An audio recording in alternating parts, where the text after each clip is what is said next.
Hello, how are you?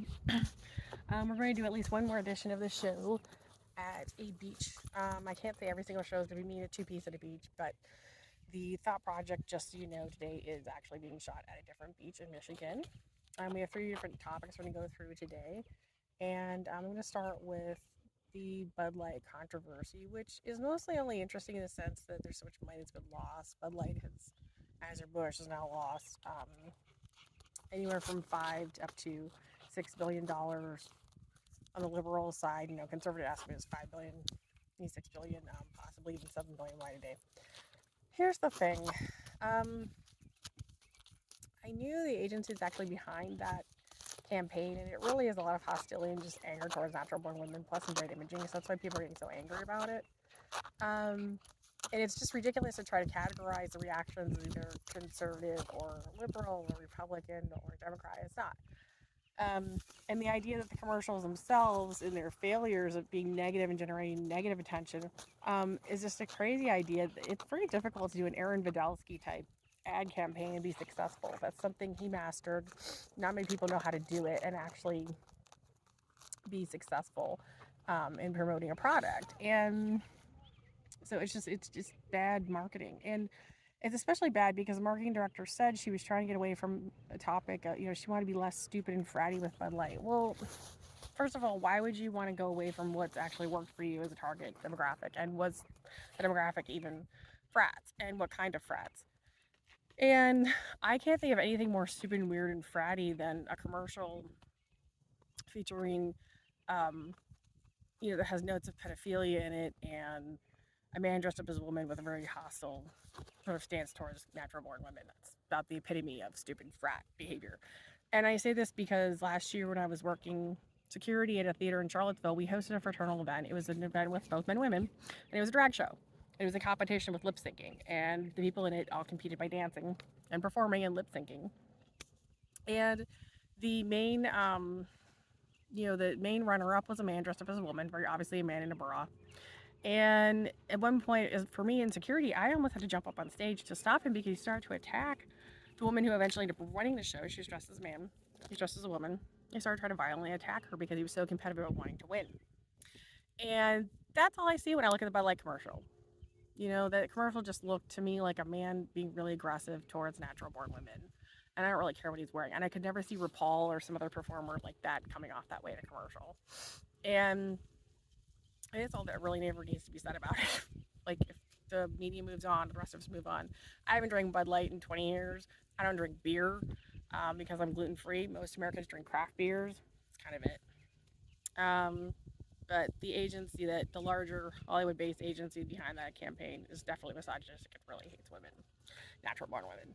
So, just so you know, the next topic I want to refer to is the show Yellowstone. I guess Harrison Ford had come out recently and began to criticize the show. One thing a lot of people don't realize about Harrison Ford that I found out during my investigations and research is that he ended up, he was a victim of abuse in Hollywood. A lot of people don't know that. Maybe he didn't want people to know that. Well, I'm going to tell you now. His victim was assault a few times. And the only show that's ever referenced it was actually South Park, not, not a news show, but South Park. And they made fun of it and made jokes out of it so people could enjoy. But the reality is that he's somebody that actually went through a fair amount of physical abuse because he stood up for himself and for his rights. It's really kind of sad that it would only be referenced by like maybe me at this point.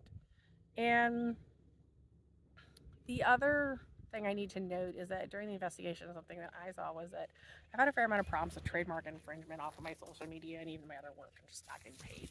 I went through a long extortion scheme, but where it got really ridiculous was that literal postures and poses I was doing were being mimicked by people out of some of the agencies, and I had to start to look at who they're connected to, what agencies they're connected to, or even who they've been married to in the past to see whether or not they were actually hostile towards me.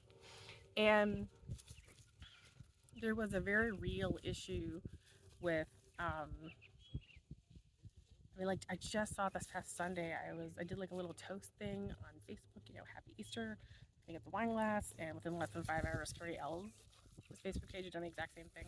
And just knowing his network, I wasn't particularly worried about it. But there's no doubt that some federal agencies are monitoring the behaviors, and so it's actually really sort of hostile.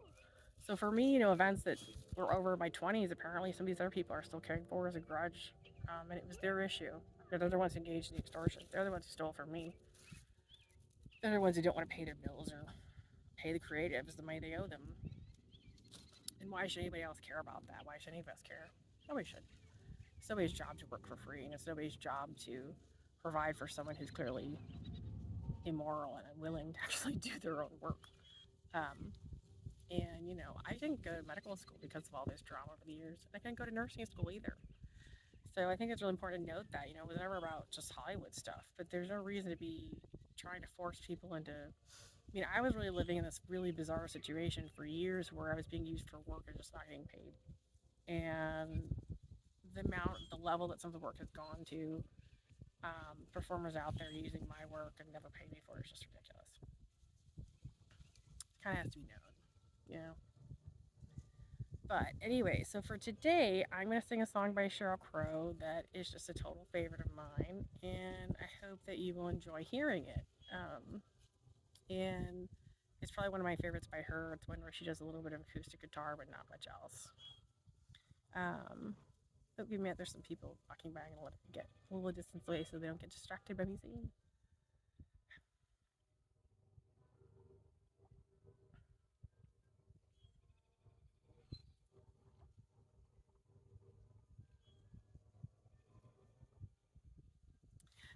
So it's an older song by Sheryl Crow off of her '90s album. Remember the one where she's like kind of black and white, the gray picture? She's kind of depressing it. Anyways, so here we go. I think I was wrong. I think you were right. And all my angry words, they keep me up at night. I swear I can see you coming up the drive. And there ain't nothing like regret to remind you you're alive. If you could only see what love has made of me, but I'll forever be in your mind, the difficult kind. 'Cause babe, I've changed. Swear I can see you coming up the drive. And there ain't nothing like regret to remind you you're alive. If you could only see what love has made of me, but I'll forever be in your mind, the difficult kind. 'Cause babe, I've changed. I've crossed canyons 1,000 times and never noticed what was mine. What you remember of me tonight, well, it almost makes me cry. Yeah, it almost makes me cry. Ooh.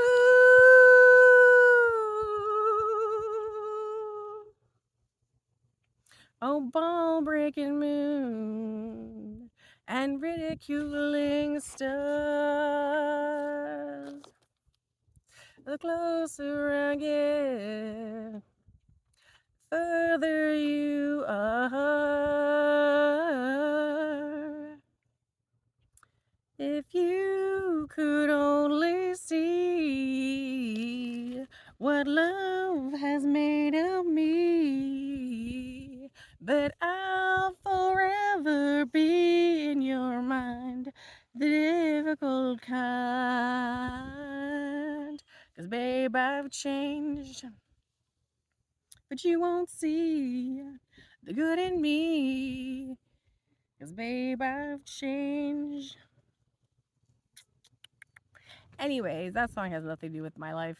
I think maybe there was a time where I thought it meant something, and then I lived long enough and went through enough and saw enough of the investigations that I stopped caring anymore. I started thinking other people should be singing this song to me or about me. Probably some of them do. Oh well, just so you know.